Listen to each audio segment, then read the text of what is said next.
नमस्कार दोस्तों, आज मैं आपको सिनक्लेयर्स होटल लिमिटेड के बायबैक के टाइमलाइंस और इस बायबैक का क्या इंटाइटलमेंट रेशियो बनकर आ रहा है इसके बारे में बताने वाला हूं। तो आपके लिए ये वीडियो बहुत ही इंपॉर्टेंट होने वाला है, इसलिए आपको ये वीडियो बिना स्किप किए हुए देखना है। मैंने इससे पहले भी इस बायबैक पे एक वीडियो बनाया हुआ है। आप इस बायबैक की पूरी जानकारी पाने के लिए ऊपर आई बटन को क्लिक कर इस वीडियो को ज़रूर देखें।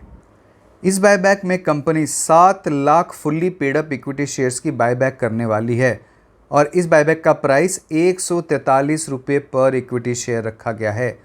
अगर हम लोग इस बायबैक के प्राइस को कल के क्लोजिंग का प्राइस जो 86 रुपये 80 पैसे है इससे कंपेयर करें तो अभी ये बायबैक 64.74% के प्रीमियम पर है। इस बायबैक का साइज़ 10 करोड़ 1 लाख रुपए का है।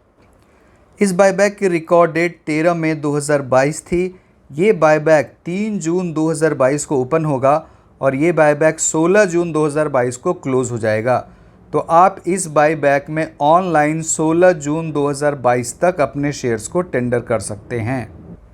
Last date of settlement of bid 27 June 2022 रखी गई है और जो भी शेयर बायबैक कर लिए जाएंगे उन शेयर्स को 4 जुलाई 2022 को एक्सटिंग्विश कर दिया जाएगा। बायबैक में 2 कैटेगरीज होती हैं। पहली कैटेगरी होती है रिज़र्व कैटेगरी और दूसरी कैटेगरी होती है जनरल कैटेगरी। रिज़र्व कैटेगरी में ऐसे स्मॉल शेयर होल्डर्स आते हैं जिनकी शेयर की मार्केट वैल्यू रिकॉर्ड डेट पर 2 लाख या 2 लाख से कम की होती है और ऐसे शेयर होल्डर जिनके शेयर्स की मार्केट वैल्यू रिकॉर्ड डेट पर 2 लाख से ऊपर होती है वो जनरल कैटेगरी में आते हैं। इस कंपनी का शेयर सिर्फ BSE में लिस्टेड है और BSE में रिकॉर्ड डेट पर इस शेयर का क्लोजिंग का प्राइस 96 रुपये 70 पैसे था और अगर हम लोग इस प्राइस को कंसिडर करते हैं तो ऐसे शेयर होल्डर जिनके पास रिकॉर्ड डेट पर इस कंपनी के 2068 या उससे कम शेयर्स हैं वो रिज़र्व कैटेगरी में आएंगे और ऐसे शेयर होल्डर जिनके पास इस कंपनी के 2068 से ज़्यादा शेयर्स थे रिकॉर्ड डेट पर वो जनरल कैटेगरी में आएंगे। तो अगर हम लोग इस डेफिनेशन से देखें तो रिकॉर्ड डेट पर 13,445 share holders small share holders थे और वो रिज़र्व कैटेगरी में आएंगे।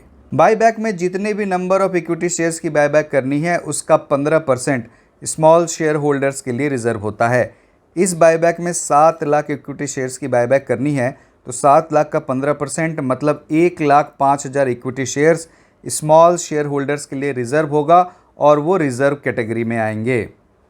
और जो बाकी बचे हुए शेयर्स हैं 5,95,000 इक्विटी शेयर्स वो जनरल कैटेगरी के लिए होंगे।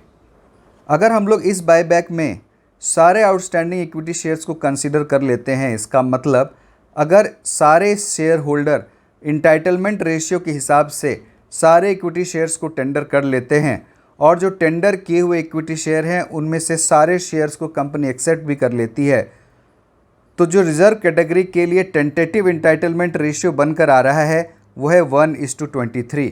इसका मतलब अगर रिज़र्व कैटेगरी में small share holders 23 equity shares को टेंडर करते हैं तो उन 23 इक्विटी शेयर में एक इक्विटी शेयर की बायबैक कर ली जाएगी और जो जनरल कैटेगरी का टेंटेटिव इंटाइटलमेंट रेशियो बनकर आ रहा है वो है 1:43। अगर हम लोग इसे परसेंटेज में देखें तो रिज़र्व कैटेगरी का टेंटेटिव इंटाइटलमेंट रेशियो का परसेंटेज 4.38% है और जनरल कैटेगरी का ये परसेंटेज 2.34% है। ये जो इंटाइटलमेंट रेशियो है ये एक टेंटेटिव इंटाइटलमेंट रेशियो है। ये टोटली डिपेंड करता है इस बायबैक के एक्सेप्टेंस रेशियो पर। अगर इस बायबैक का एक्सेप्टेंस रेशियो बढ़ जाता है तो हो सकता है कि आपके टेंडर किए हुए शेयर्स में ज़्यादा शेयर्स की बायबैक हो जाए। एक्सेप्टेंस रेशियो डिपेंड करता है कितने नंबर ऑफ़ शेयर्स टेंडर किए जाते हैं। अगर number of shares come tender किए जाएंगे तो ये एक्सेप्टेंस रेशियो बढ़ जाएगा।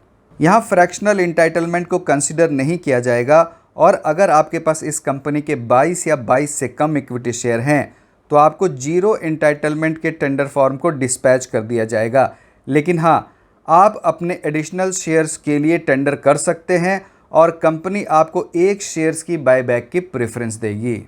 SKP सिक्योरिटीज़ को इस बायबैक का मैनेजर अपॉइंट किया गया है और इस बायबैक के रजिस्ट्रार नीश टेक्नोलॉजीज़ प्राइवेट लिमिटेड हैं। मुझे उम्मीद है कि आपको मेरी बातें आसानी से समझ में आ गई होंगी। तो आप इस वीडियो को लाइक करें, मेरे चैनल को सब्सक्राइब करें, इस वीडियो को अधिक से अधिक लोगों के साथ शेयर भी करें ताकि उन्हें भी इस बात का पता चल सके। बहुत बहुत धन्यवाद।